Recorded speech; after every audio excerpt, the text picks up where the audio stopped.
මේ තියෙන අලුත් සොලනයිඩ් එක. අපි දැන් සොලනයිඩ් එකකින් බලාපොරොත්තු වෙන්නේ ඇත්තටම ගොත් මේ ආමෙචර් එකේ ස්ටාර්ටර් මෝටර එක ආමෙචර් එකේ තියෙන පීනියන් එක ඉදිරියට යවලා ෆ්ලයි වීල් එකට එන්ටර් කරව ගන්නට. ඒ සඳහා විද්‍යුත් චුම්බක ආශ්‍රිත ස්විච් එකක් තමයි මේ සොලනයිඩ් ස්විච් එක කියලා කියන්නේ. මේකේ ක්‍රියාකාරීත්වය බලන්න නම් අපි දැනගෙන ඉන්න ඕන වෙන්න ඕන දේ.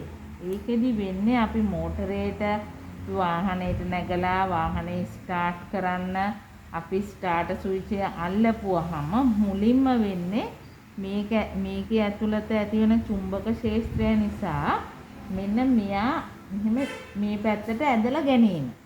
මේක ඇතුලේ ඇති වෙන ප්‍රබල චුම්බක ක්ෂේත්‍රය නිසා මෙයා ඉතා හොඳින් මේ පැත්තට ඇදලා ගන්නවා.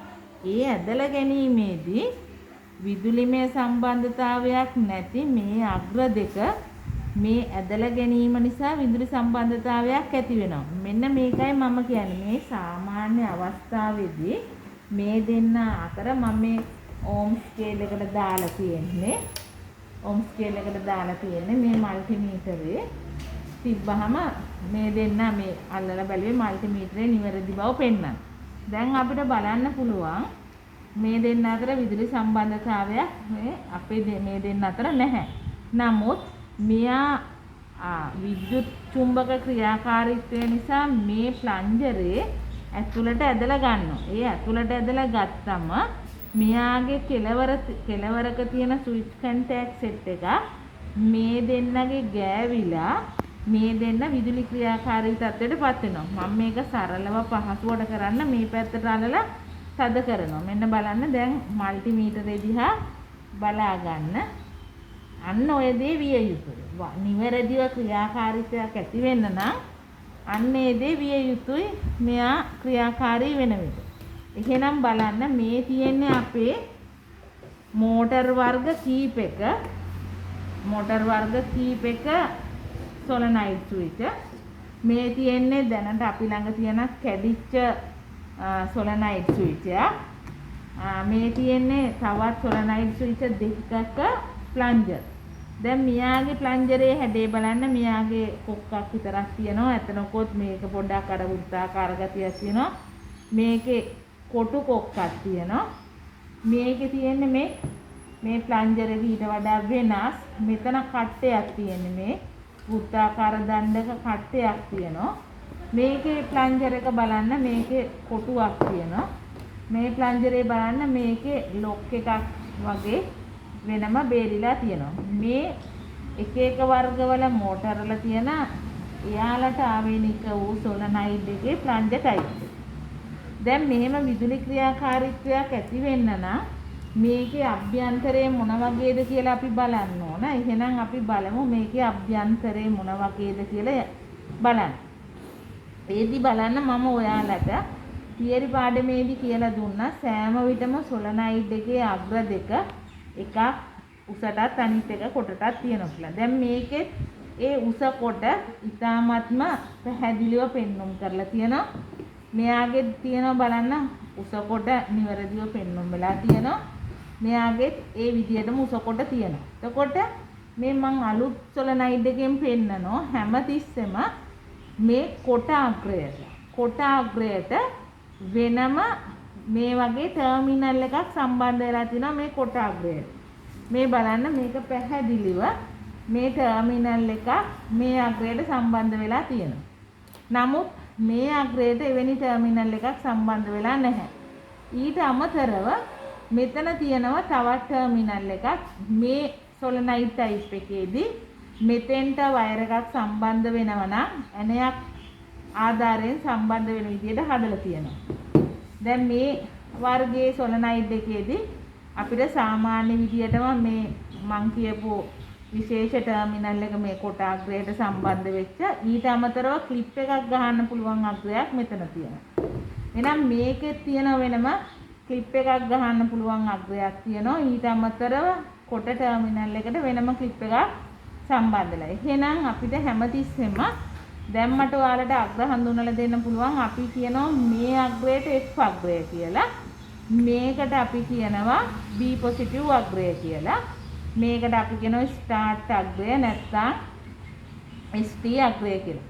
දැන් සොලනයිඩ් එකේ තියෙන මේ අග්‍ර තුන ඉතා හොඳින් මතක තියාගන්න ඕන සහ හඳුනා ගන්න ක්‍රමය තමයි මේ කිව්වේ.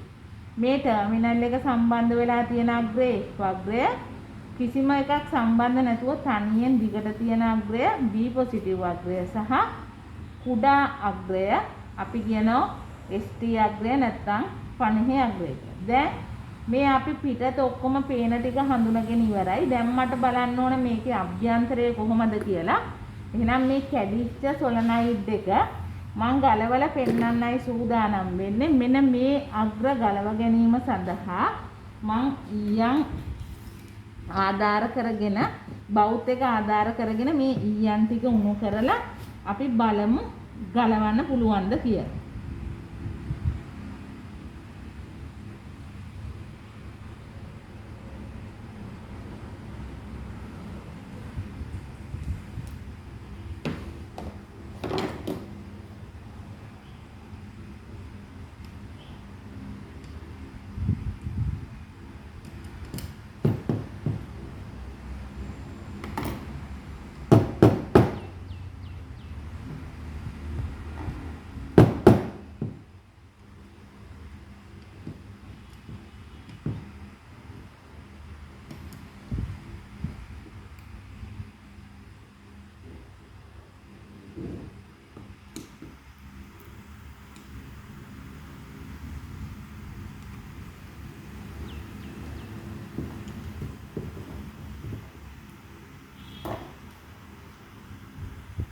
මේ විදිහට අපි ඊයන් තියලා හොඳට එතන රක් කරලා ඊයන් උණු වෙන්න ඇරලා අපි මේ කැඩිච්ච සොලනයිඩ් එකක් අපිට හොඳින් බලා ගන්න ඕන මේකේ අභ්‍යන්තර නිර්මාණය මොකක්ද කියලා. ඒක නිසා තමයි අපි මේ ගලවන්න හදන්නේ. එතකොට ඔයාලට හොඳටම පැහැදිලි වෙනවා අපි මේක ගලව ගත්තාම මේකේ අභ්‍යන්තර නිර්මාණය කොහොමද වෙන්නේ. එහෙම වුණාම අපිට පහසුවෙන් මේක අධ්‍යයනය කරන්න පුළුවන්.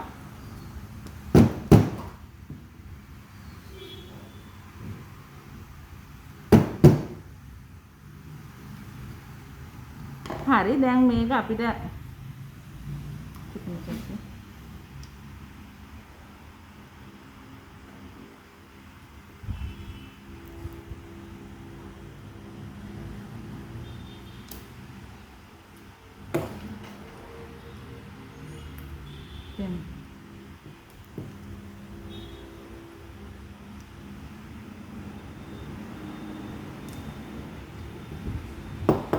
දැන් බලන්න ඔයාලට පේනවා ඇති මෙතෙන්දි මෙන්න මේකේ කම්බි දෙකක් තියෙනවා කියලා.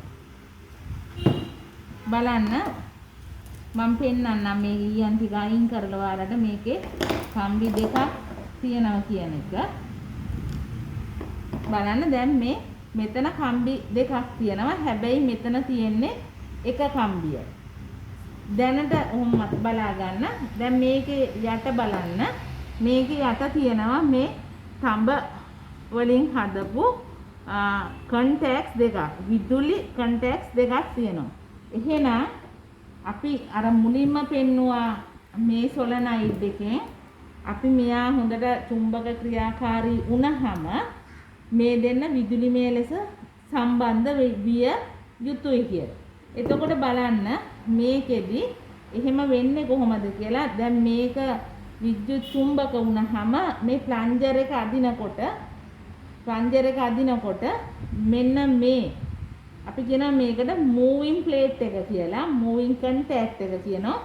මෙන්න මේ මූවින් කන්ටැක්ට් එක මූවින් ප්ලේට් එක තමයි මෙයා චුම්බක නිසා මේ කොටස මේ දෙසට අදිද්දි මේ මූවින් කන්ටැක්ට් එක ඉස්සරහට එනවා.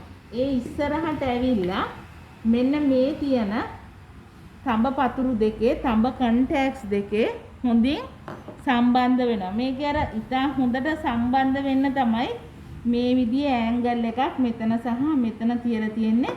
ඉතා හොඳින් සම්බන්ධතාවය ඇති කරගන්න.